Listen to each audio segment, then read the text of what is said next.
Hello, good morning. Merly Gorospe, Paramparis. Isa pong dual citizen dito sa Europe.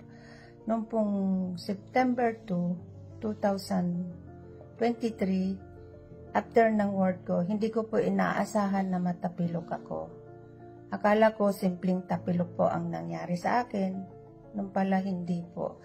Nagdulot ng pamamaga ng aking paa. At ayun nga po, nagpunta po ako sa emergency clinic at para ipakita yung paa ko. Sinabi po ng doktor na kailangan ipahinga po at inutusan po akong magpa-x-ray. Na-x-ray po yung paa ko, sabi ng doktor, pinabili niya ako ng saklay at sabi niya magpahinga ako ng 1 week. Habang nagpapahinga po ako, nag-message po ako agad sa OBI kasi nga po kumuha po ako ng Seal Pro.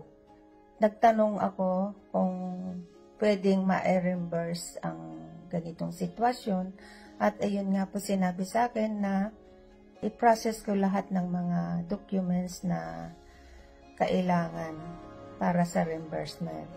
At ayun nga po, napakabilis kasi 2 weeks lang ka-response nila sa akin at nagpapasalamat po ako sa OBI kasi ang bilis po